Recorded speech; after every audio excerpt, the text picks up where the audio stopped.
morning and welcome to the chat on Newsday Amarillo and News Channel 10-2. I'm David Lovejoy. Good morning. I'm Bryce Hudson. And I'm your pre-Thanksgiving Chuckalicious, Chuck Williams. And today, Miss Shelley joins us. This is during the period of Giving Tuesday. And Miss Shelley's with the Bridge. And there's some vulnerable parts of our society. We can't deny it. Children, the elderly.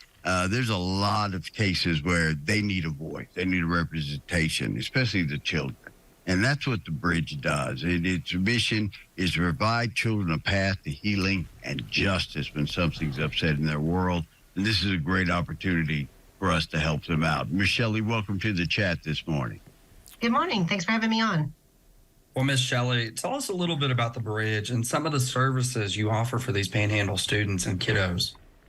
Well, the Bridge, we're a nonprofit organization. However, our services are mandated by the Texas Family Code. So a lot of people get us confused with a governmental agency versus a nonprofit, but we are a nonprofit. And so we work very closely with law enforcement, Children's Protective Services, and those agencies that investigate offenses against children.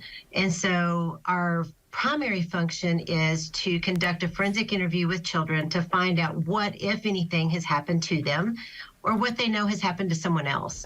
So typically we see children at a time of very high crisis, emotions, probably the worst time in a family's life for them. Something terrible has happened.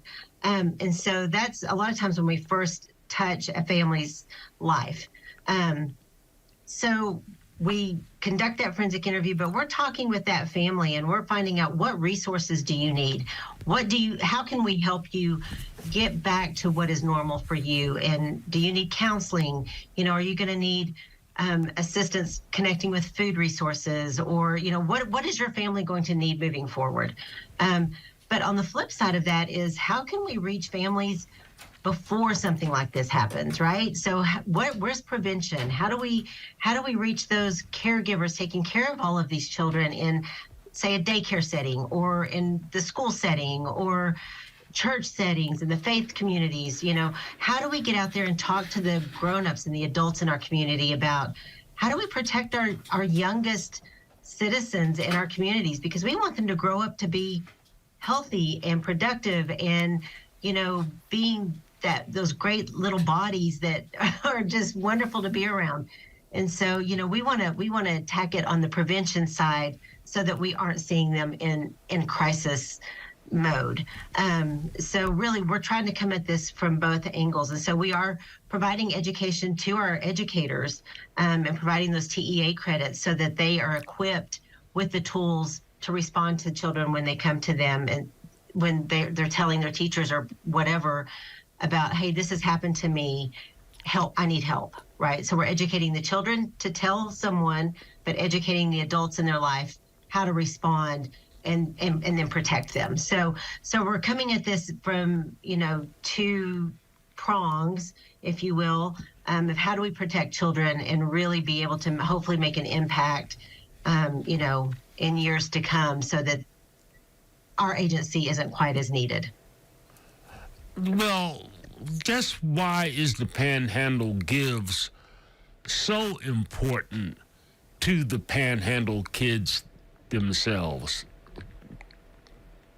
Panhandle Gives is critical for our agency because, like I said earlier, we're mandated, right, by law. But as we know, these mandates come down, but a lot of times there's not a lot of funding that comes with those mandates.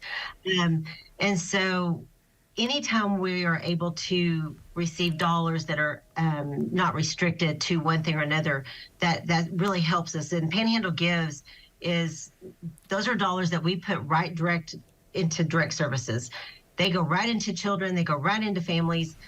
We pay for forensic interviews, counseling, forensic medical exams. So these are going right back into children and families. And for the top 26 counties, 40% of our clients served are coming to us outside of Potter and Randall counties. So dollars that we're receiving, we're just funneling right back out into our communities. And so we don't want those dollars to come back into administrative costs. We want them to come back out to those we serve. The bridge theme for this campaign is All Together Now for Kids. Their goal of helping 100 Panhandle kids by raising $100,000. Miss Shelley, tell us how we can support not only just now, but moving forward, how we can support the bridge financially through Panhandle Gives and day to day, every day. You know, Panhandle Gives during this time, it's because the funds are amplified. So anytime someone can give during this time frame, that just amplifies those funds and helps us do more with those dollars. So that's a great thing. But you know, throughout the year, we always need help. We need people to help get our mission out. So in those communities, because this is a topic, like you said up front, people don't want to know that this happens, right? So we just need help getting the mission out. We need help. We need ambassadors to get out there. We need help in our schools. We just need help with that. And dollars all through the year to get that education out there. First and foremost, I want to prevent it before we have to respond to it. So Right. if we can do that, that's where the blessing is can we prevent this? So that's where the money, that's the gold right there. Let's prevent it before responding. Help a healing in your community. Yes, sir. Help these children. The Bridge Children's Advocacy Center is part of the Panhandle Gives.